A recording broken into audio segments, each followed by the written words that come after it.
আরেকটি বিষয় লক্ষ্য রাখতে হবে, যদি WH ওয়ার্ডের ক্ষেত্রে এইচ এর উচ্চারণ অনেক সময় হয় না, বলে কিরকম, যেমন এই ক্ষেত্রে বেশিরভাগ স্টুডেন্টরা ভুল করে।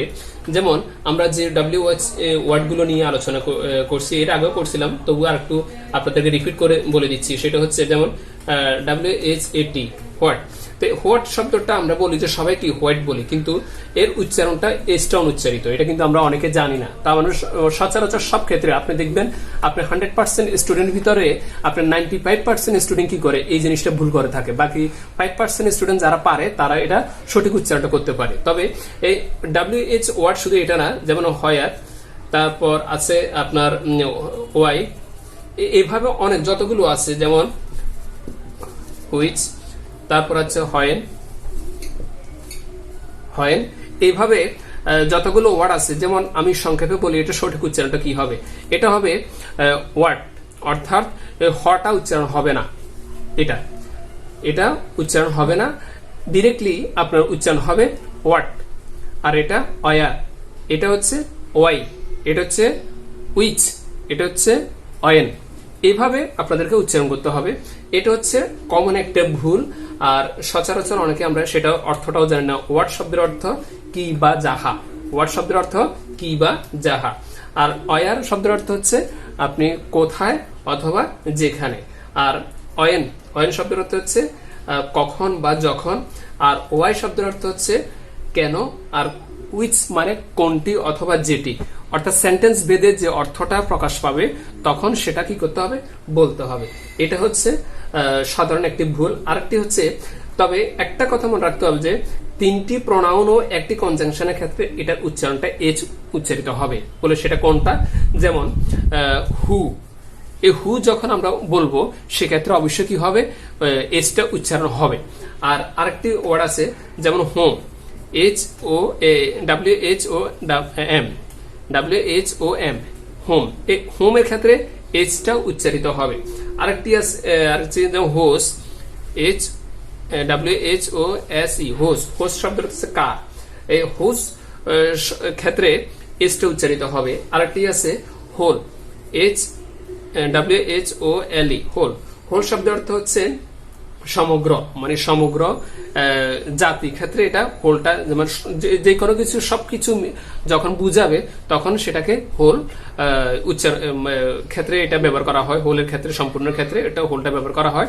তো এই ক্ষেত্রে অবশ্যই এসটা উচ্চারিত হবে। তাহলে এই 4টা ওয়ার্ডের ক্ষেত্রে শুধুমাত্র এসটা উচ্চারণ হবে। তা আর বাকি যতগুলো WH ওয়ার্ড আছে সবগুলোর ক্ষেত্রে এইচটা অনুচ্চারিত, এটা মনে রাখতে হবে। আমি আবারও সেটা উচ্চারণ করে বলে দিচ্ছি, ওয়ার্ড, ওয়ার, ওয়াই, উইচ এবং অয়েন, এইভাবে উচ্চারণ করতে হবে। আর এই 4টার ক্ষেত্রে একটু ব্যতিক্রম, এই 4টা অবশ্যই তোমাদেরকে মনে রাখতে হবে, সেটা মুখস্থ করে নিতে পারো। এভাবে আরো অনেক ওয়ার্ড আছে যেগুলো, যে সমস্ত WH ওয়ার্ডের কি হয় না, এইচ উচ্চারিত হয় না। এই সমস্ত ওয়ার্ড আমি কিছু লিস্ট দিচ্ছি। যেমন হোয়াইট, WHITE, হোয়াইট। এই হোয়াইট শব্দের অর্থ হচ্ছে সাদা, হোয়াইট শব্দের অর্থ হচ্ছে সাদা। আর যেমন এখানে এসটা উচ্চারণ হবে না। তারপর বলতে পারি ওয়েল, WHAL, সরি এটা হচ্ছে LE, ওয়েল। তারপর এটা অর্থটা হচ্ছে তিমি। এরপর আরেকটা দিতে পারেন উইট, WHEAT, উইট। উইট শব্দের অর্থ হচ্ছে গম, এসটা অনুচ্চারিত, এটা উচ্চারণ হবে না। এরপর আর দিতে পারে উইডল, WHEEDLE, উইডল। উইডল শব্দের অর্থ হচ্ছে মিষ্টি কথায় বলুন, অর্থাৎ মিষ্টি মিষ্টি কথা বলা, মিষ্টি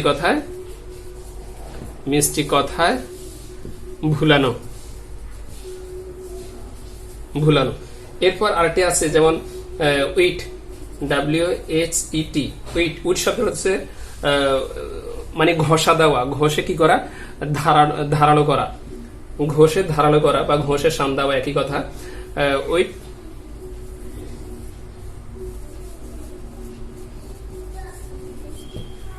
এই ওয়ার্ডগুলো হচ্ছে এসটা কি হবে, উচ্চারণ হবে না।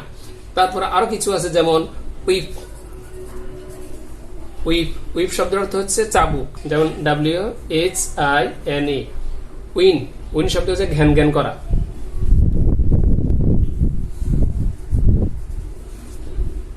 জ্ঞান জ্ঞান করা। এভাবে আরো কিছু ওয়ার্ড আছে, যেমন উইম আছে, উইম, WHIM, উইম। উইম শব্দের অর্থ আমরা সবাই জানি যে খেয়াল,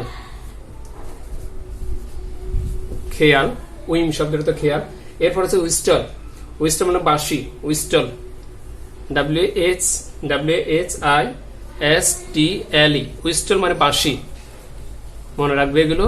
উইস্টল হচ্ছে বাঁশি। আর আরেকটি ওয়ার্ড আছে, সেটা হচ্ছে উইসপার। উইসপার মানে ফিস ফিস করে কথা বলা, উইসপার, উইসপার, ফিস ফিস করে কথা বলা।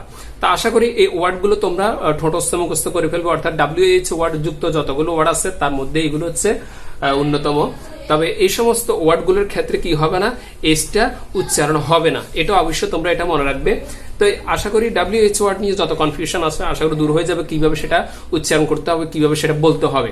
তা আমি সবগুলো উচ্চারণ বলেছি এবং পাশাপাশি এগুলো অর্থ পর্যন্ত লিখে দিয়েছি, আশা করি তোমরা বুঝতে পেরেছো।